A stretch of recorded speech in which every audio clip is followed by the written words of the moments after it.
Ladies and gentlemen, welcome to our next session. Let's start this afternoon with a hot topic for anyone who is part of the FinTech world, cybersecurity, the vital digital frontier safeguard. Please welcome on stage our moderator, Tom Higgins, founder and CEO at Goldeye, who will introduce his panel. Tom, dear speakers, welcome. The stage is yours. Thank you very much indeed, and thank you to everyone for coming to this panel.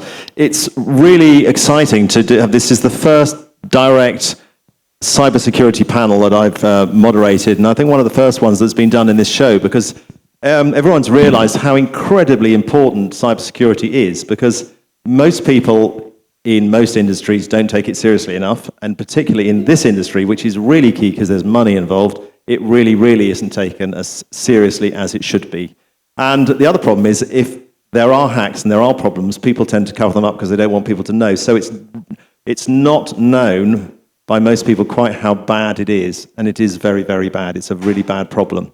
So we've got a panel here of serious experts who are going to guide you through the entire process. What we want this panel to be is educational. So I want you to go away from here thinking, okay, I need to do this, I need to do this. And if you go away from here thinking, I do all that, and I've covered completely, I'm completely safe, great. But I suspect there will be a few things that you take away from this. You think, I better check that actually, because I'm not entirely sure, because it can be very serious. I know one incident quite recently where the whole business was taken down by a cyber hack. And if you imagine you didn't have your trading platform for 2 weeks, you haven't got any business left at the end of that, and that company went. So it really does happen. So you have to take it very seriously. So I'm going to ask each of my participants on the panel to introduce themselves and their business, and then an interesting fact about themselves so that you can learn more about them. I guess I go first. So thank you all for coming. So I'm Dimitrios Patsos. I'm a senior specialist for security with Microsoft, and I've been helping large enterprises and governments across Europe, Middle East, and Africa. A cool thing about myself is, okay, I'm an amateur guitar player, but I have a large collection of professional guitars at least. Thank you. Hi, this is Panos. I'm also related with music. I try to learn cello for the last 2 years, basically. It's a very interesting instrument. So I've been deeply worked with financial industry in the last 15 years, serving as a CISO for leading financial institutions. My passion for cybersecurity led me to set up Circle Tech, which offers cybersecurity and mainly virtual CISO services. One of our most prestigious, interesting, challenging projects is that we are the CISO of the government of the Republic of Cyprus. This is an as-a-service capacity, so we try to do our best there to secure the government. Yeah, hi all. My name is Andreas Constantinides. I'm the manager of the professional services at Odyssey CyberSecurity. I have 20-year experience in the field. Started as hacker, quotes, penetration tester, vulnerability researcher, identifying stuff, fixing stuff, patching stuff, all these things. Then moved into the Security Operations Center, where we built the first Security Operations Center, grew it 24/7 rotating team. As I said, for the last years, I'm the manager of the professional services. And one achievement recently that I did is that I published a book called Cybersecurity 101 Fundamentals for any junior engineer that wants to enter the field. So yes, that's a little bit about me. As well, I'm Christodoulos Papadopoulos. So thank you, just Chris. I geevo. geevo is a team of services combining legal, compliance, and technical expertise. We have heavy penetration in the financial industry for long years, lots of friendships, lots of collaborations that stay long, and we are happy to attend here today. Hi, good afternoon. My name is Chessé. I work at Fireblocks. My background is mostly in traditional finance. I spent 12 years on trading floors, and then I moved into the blockchain space at Fireblocks. And Fireblocks is a cybersecurity company. We provide an infrastructure for institutional customers to secure anything that they do on the blockchain. So managing their wallets, their keys, any type of assets, cryptocurrencies, security tokens, stablecoins, anything. And they use our platform to secure their operations. Funny fact, I don't know if there's anything funny about it, but as you can hear, I'm French. I've got kids, 3 of them, and they all speak a far better English than me. And I hope you will understand me today. Thank you very much. You've all got very interesting hobbies as well. And I can recommend Andreas' book. It's I've had a flick through it. It's really interesting, actually, as an overview of the entire space. And on that, you can hear that the space of cybersecurity is really quite large. It covers a whole load of different things. It's not just one thing. It's not just keeping your wallet secure. It's not just having a nice firewall or something like that. It's an entire landscape. So I want to ask the panel, if you look specifically at a brokerage or a Web3 business, what is the landscape that people need to be looking for? What are the areas? Not what are the solutions yet. We'll look at that next. But what are the whole areas that they need to cover from everything, from technology to people across the board? So if anyone wants to take that. Yeah. Can I? All right.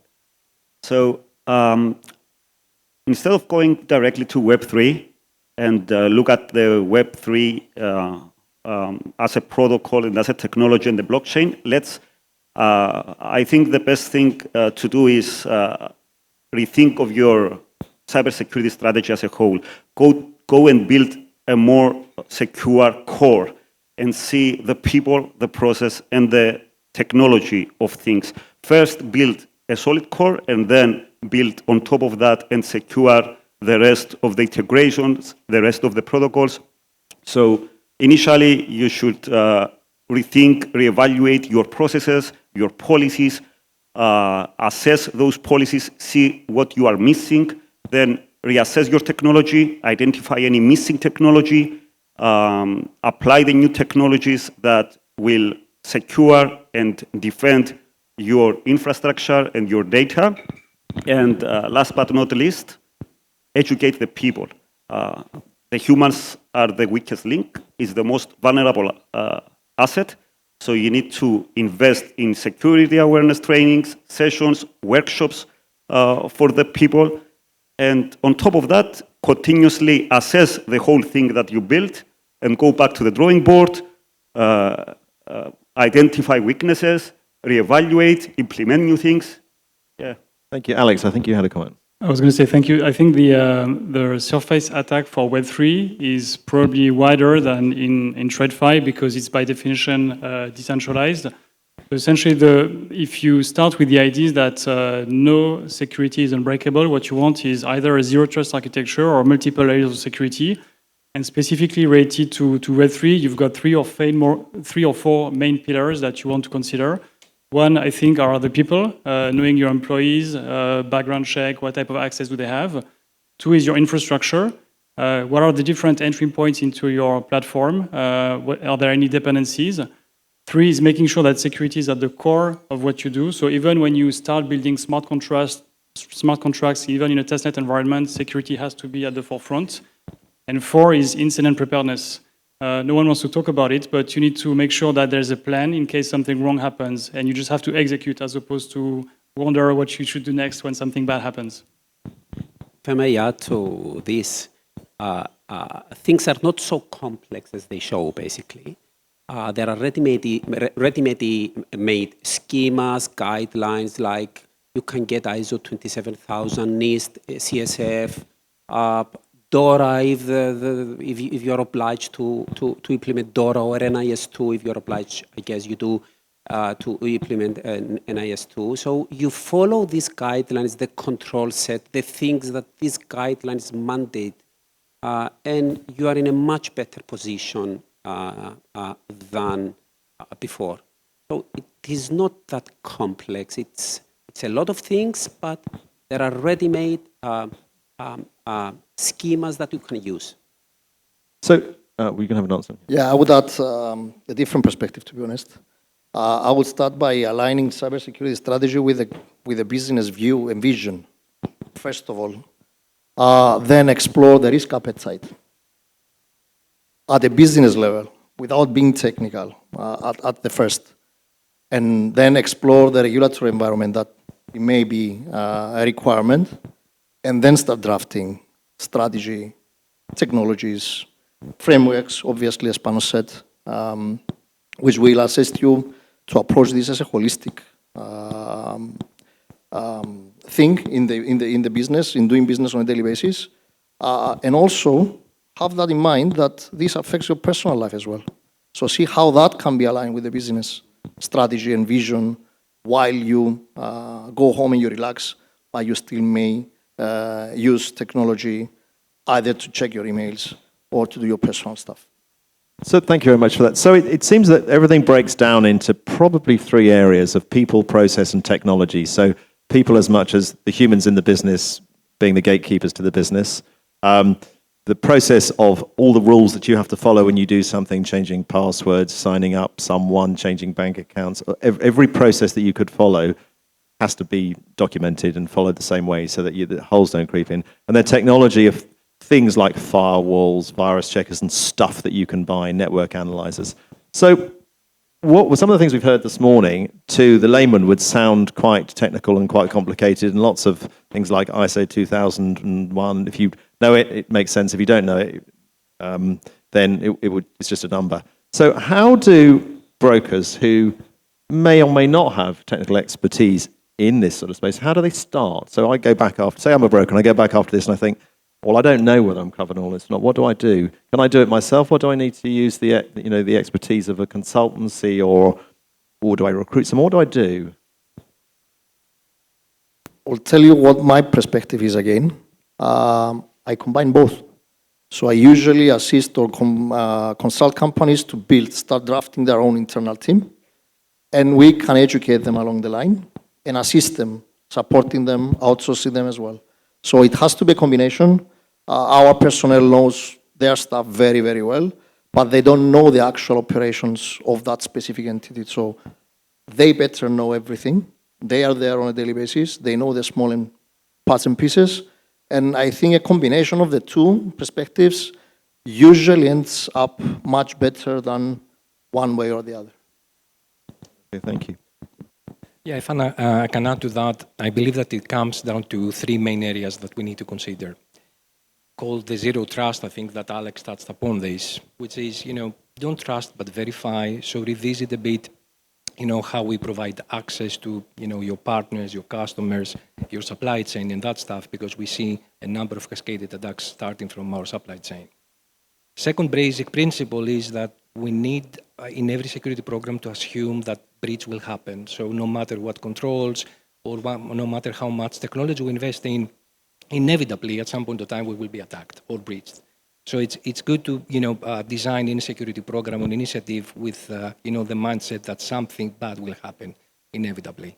And the third, which is interesting, after 50 years of digital technology, we see most of the attacks are happening by someone taking our password and logging in, not by something highly sophisticated malware that bypass every sophisticated control as is. So rethink whether anybody should run as an administrator or super user or God, right, in an elevated mode, and just think of the least privileges that any user or customer or your supply chain may have. So it all comes down to the three basic principles. And from a matter of perspective, I think that we can elaborate more on the technology and the investments, but zero trust is something that we can start from. Thank you very much. So we know the space we're looking at, the people, the processes, and the technology.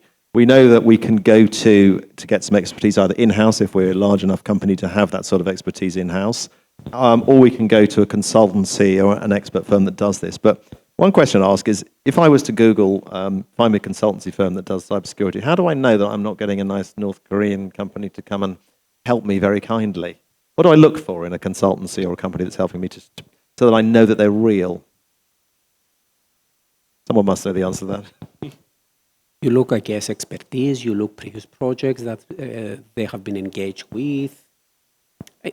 Especially Cyprus, we all know each other, so you really know very well whether somebody is good or not. Do they have to, is it ISO 27001? Is that what we have to look for? As a matter of fact, there is a European certification right now, driven by ENISA, the European Cybersecurity Organization.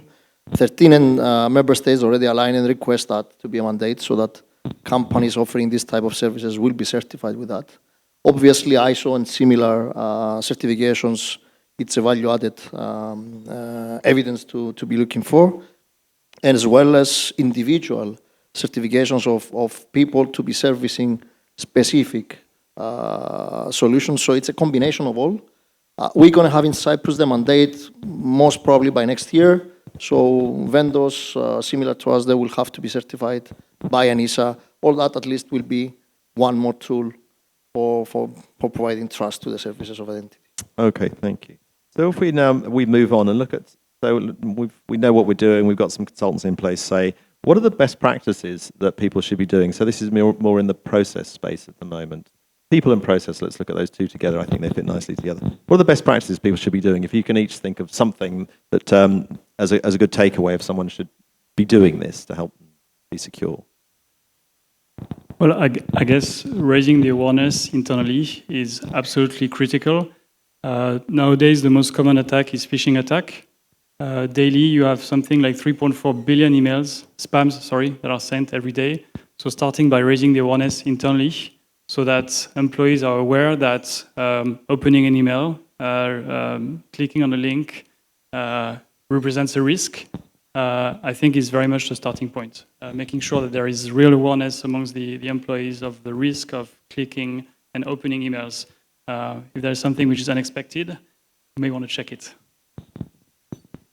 I'm afraid I have to respond in a more holistic way. I think the most practical and holistic process to follow to secure an organization, either a small company or a large organization, is to decide the controls framework you decide it, and then you run a controls maturity assessment. So you take each and every controls and you score your process/control. So those that are weak, you do action to make them more mature. Those that are okay, they are okay. So at the end of the day, you end up, it's a simple process, it's not a complex process, this one, even though it's a tedious and repetitive process. So you go line by line, and you score each and every control you have, and at the end of the day, you know where you are, and you know exactly what are your weaknesses and where you want to go. And after that, I totally agree. That's what I was about to say. After that, you build a roadmap with the actions that you need to implement. Either that will be technology that you need to implement, configure, build, other policies, procedures, and of course, the security awareness sessions for the people, the workshops, and all that. But one of the quick wins that I would say that a company should look at is identify where their confidential data are inside the organization. I mean, the data that are worth stealing, and make sure that those data are protected, maybe encrypted, for sure backed up. So if they get lost, if they get leaked, they will be encrypted and it will be easy to utilize. The challenge, though, is that those data are everywhere.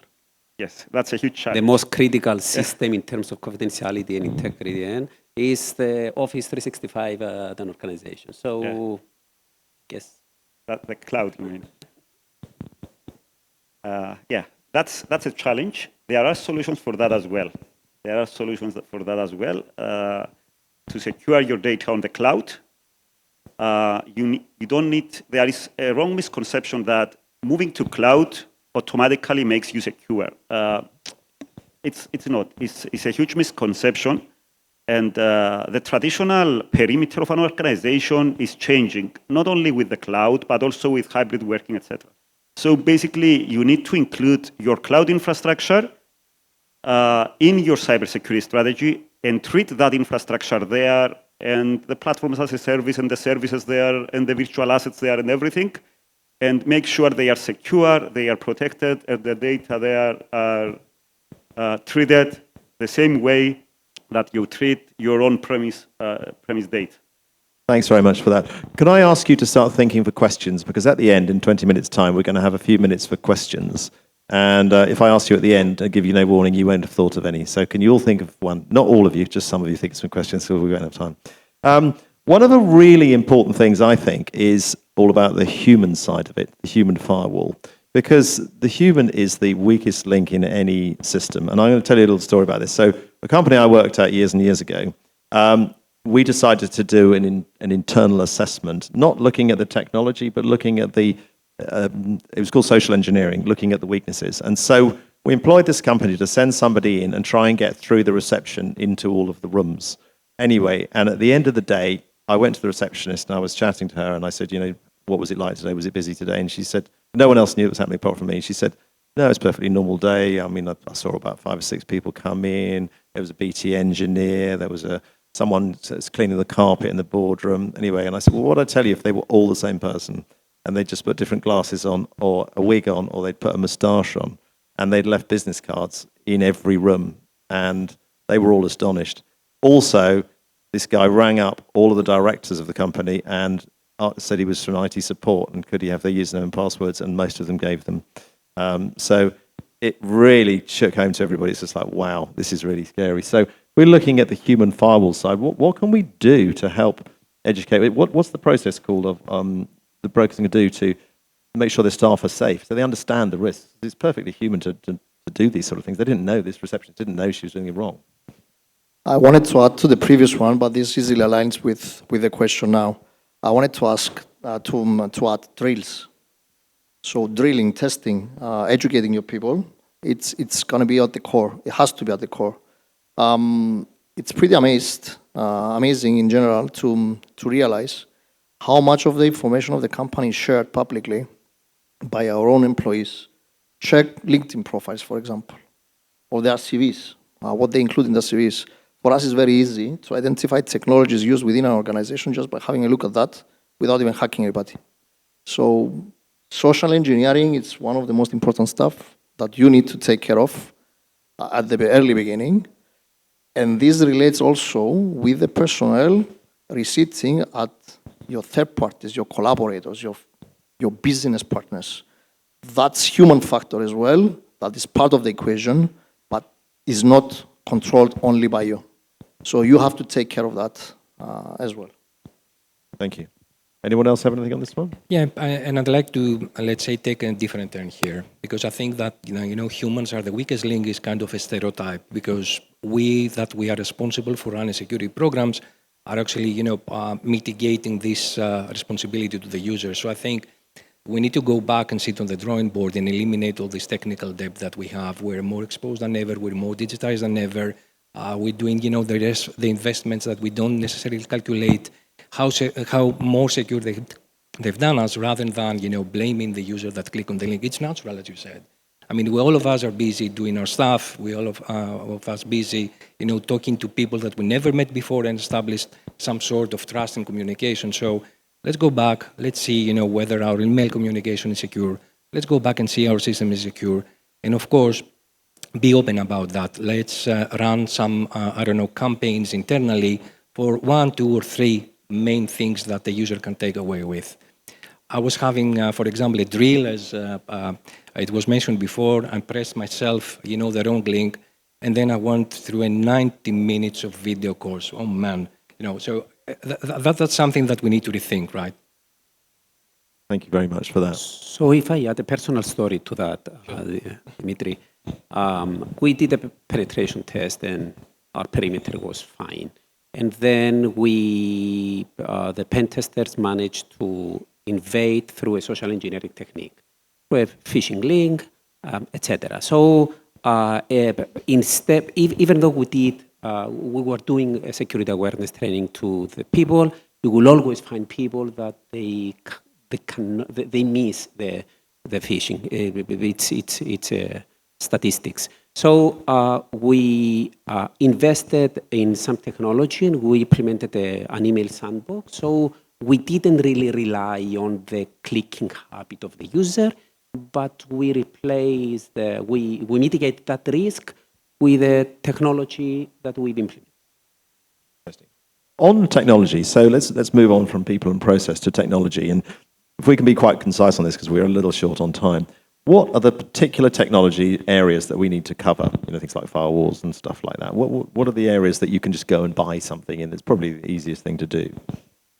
Sandboxing is one thing. This is what Panos mentioned, where it will sandbox both the emails, but also the web requests and the downloaded files, and execute it to a protected environment and see the output of that. So it's not just what a virus does based on signatures and everything. It actually executes something and see the output and the damage it could make in a closed environment, and then releasing the file.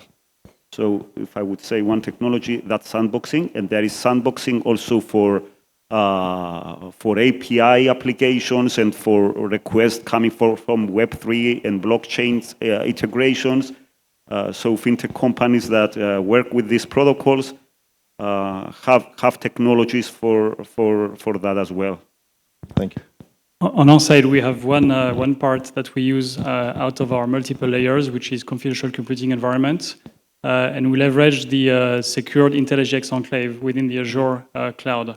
So it's basically a way to run code which can be encrypted at rest, but also at runtime. And this is one of the multiple layers we use. Okay, and then on firewalls and things like that, what does one do about that? Physical firewalls. Yeah, I mean, it's not one thing that does all. You need to implement a series of technologies like firewalls. You need to secure your core networking with firewalls, advanced firewalls that have heuristic detections, also technologies with behavioral analytics. One of the things is to implement a number of technologies like firewalls, like intrusion prevention systems, like sandboxing.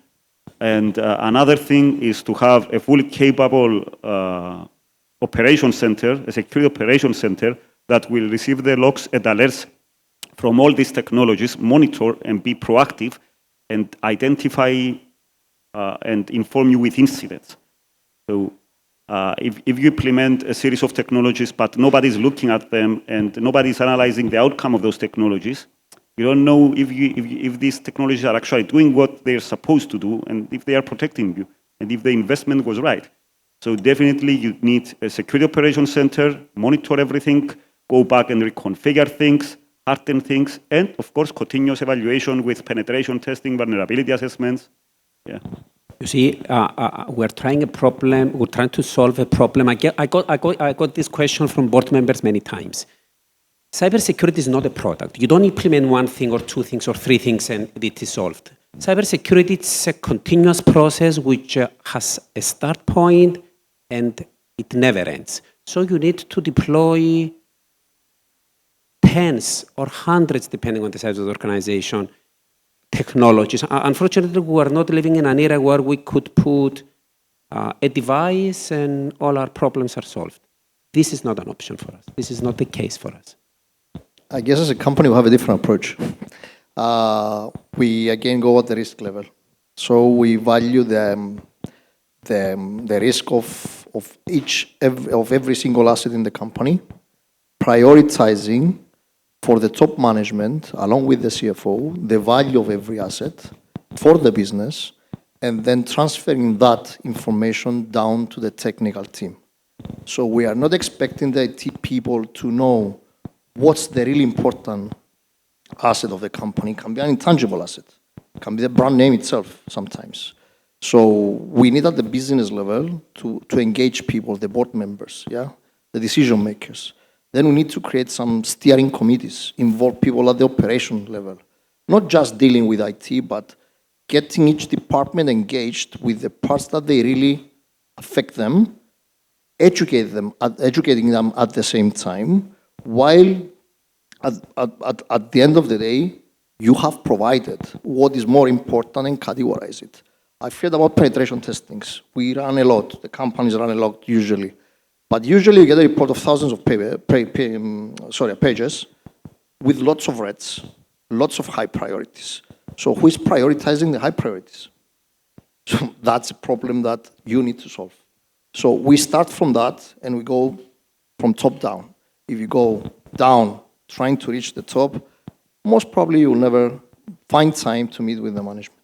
Yeah, when I started working in the city, boards did not have anyone on the board who represented IT because they considered that a service part of the company that was sort of subsidiary and not really very important. Obviously, it's absolutely vital to all of our businesses today. So now they generally do have a CTO on the board. It sounds like you're saying we should have someone with security level, that sort of level of responsibility on the board so that you understand that this is not an optional thing to just do to be nice. It is absolutely vital to survive. And the bigger you get, the more and more vital it is. It's coming a legal requirement soon with DORA, at least. In Cyprus, we have a specific circular that has that as a mandate. So you're going to have a CISO, just like you had to have a DPO before, a compliance officer, a risk officer. So that CISO, make sure it's a person or a team that knows what they're doing and takes part of the decision making. Brilliant. Let's move now on to, imagine the scenario that someone's just clicked on something and it's flashing up a big skull or something on your screen and says, you know, you've been hacked, everything has been encrypted. Apart from panicking and running away, what should you do at that point? Who do you go to when that happens? Because at that point it's too late. Something's happened and you've now got to sort out what could be an enormous problem. What do you do? If I could start, first don't pay the ransom, right? Because it's always a double or a triple extortion story back there. And as Microsoft, we've been helping governments and organizations actually recover from large-scale cyber attacks that also involve nation states or ordinary people out there. One thing is seek for advice, speak to your trusted advisors, and also let's say get the most out of your partner ecosystem. So don't be afraid to communicate that something bad has happened, and get into cover channels by trying with 1 Bitcoin or 2 Bitcoin to get a hope that your system will be recovered. So again, don't pay the ransom, call some experts, they'll deal with it in a more professional way. Before this has happened, I guess you should have lists of phone numbers and a process to follow if this happens, so everyone knows, call this number. Like if you have an accident, you in the UK, you call 999. What's the number that you call to say help, and you need to do it quickly. There is also an initiative by Europol, as far as I know, it's called No More Ransom, so you get some decryption keys from there. Even though I guess they don't cover every single malware there, but somebody can go there and do their research. You need to have your backups and not online, obviously, because these days everybody has them online. So the first thing an attacker does is first look for the backups, delete the backups, and then do the encryption. So you need to ensure that you do have proper backup processes and proper incident response processes. You need to have insurance, but before that, the insurance is to have an entity that knows how to remediate, how to negotiate, how to talk on your behalf, to assist your company, your employees and the board management, that yes, most probably in that moment will be panicking because the most usual feeling is that we are losing the business and it's not the best situation to be. But nevertheless, you have to be proactive and have that in place. And an actual insurance is a part of the puzzle as well. So insurance altogether, all of these small players with the small dots in the incident response and the recovery process that you need to have in advance, and you need to test and have drills on that, even without even alerting your people. Try to simulate an event like that, maybe once a year. It doesn't have to be every day, but at least make sure that this happens in your organization at a testing mode, at a very comfortable moment, that nothing wrong is happening and it's very controlled, and measure where you stand today, what the gaps are, what are you missing, and find the phones to be able to call them on the right time. Because when the crisis hits, things are not good usually. Is it possible to recruit special cybersecurity staff, or is there a real problem at the moment of getting access to staff? And if you can't recruit people because they're not available, what do you do? How do you cover that risk? It's indeed a huge challenge to find and recruit new people nowadays in cybersecurity. I mean, it's You don't easily find people, especially with experience. So what a company could do is maybe consider outsource some units of their cybersecurity to an MSS provider, a managed security service provider, because it's one thing to hire people internally and a huge problem to keep them educated, keep them trained, because it's not a yearly training that it will get you up to date with all the challenges and all the threats and all the vulnerabilities and all the new ways to make sure that your organization is secure. These guys need continuous evaluation, continuous training, exercises. So one way is for companies to consider partnering with an MSS provider who has these people trained. They have a SOC, they have red teams, blue teams, and they can assist the organization. Yeah. At the end of the day, I think there are no shortcuts, right? You need time, you need energy, you need money, you need to invest. There are some parallels that could be drawn between compliance and cybersecurity. You absolutely need both of them. You need to invest. It takes time. It takes resources, but you need to plan and you need to prepare. I read a quote the other day, which was something like, the only person that gets paid to understand your systems from top to bottom is the hacker. Everyone else just gets paid to understand their part. I think it says a lot, right? You need to think and you need to prepare, and it takes time and efforts and money. There are no shortcuts here. I'm a managed service provider myself as well. I'm not shooting my leg here. Now, I agree with Andreas, but because we are already there, we already have a problem. There is lack of resources for the market, but for us as well, as providers. So what I have suggested in another panel previously is like the easiest path and the shortcut that I see personally is to try to train our IT people. The IT professionals that they're already there, it's a faster shortcut than creating a cybersecurity guy from scratch. Obviously, it has to be a combination of universities' efforts, the company, the governments, Europe in general, and so forth. But we are already there. We already face the issue. So there are some shortcuts that we really think to start considering. And of course, utilize managed service providers as well. As I said, not shooting our legs, but being honest and fair as always. And if I can add to that, to what the panelists just mentioned, I also have enormous faith on the AI, particularly for cybersecurity. And we're bringing to the market for the last almost 18 months tools and processes that can be automated through the use of Gen AI. So all these 4 million professionals that we're searching for globally can't be replaced by simply hiring and training people. So we sit back in the drawing board at Microsoft and automated through Gen AI some of the most tedious tasks, like repeated things or let's say complex scripting things and everything like that, and simplified this through Gen AI. So I'm very curious and very optimistic about what Gen AI has to offer in the cyberspace. Well, thank you very much, everybody. If anybody has questions, now is the time to ask them. While you're thinking of your questions, I just want to summarize. So we've looked at, we have to understand the scope of the cybersecurity problem. So people, process, technology, all of that is exposed to problems that we can do something about. We've got to have some internal expertise or go to a consultancy or get someone to look at our organization, look at our processes and work out, are we completely fine? Have we got holes? Have we got security risks? Is it represented right up at board level? So that it's part of the operation of the company rather than just something that we sort of bolt on the side. And then probably, in my view, the most important thing, the cyber awareness training for all staff so that they know not to click on something. They know that you don't use a Wi-Fi in a coffee shop that you don't know what it is because it could be a hacker sitting next to you. So it's a whole area. And if you've got any questions around that, it would be great to have them now. We have a question right at the back. What new challenges does ChatGPT, AI, and large language models bring with it?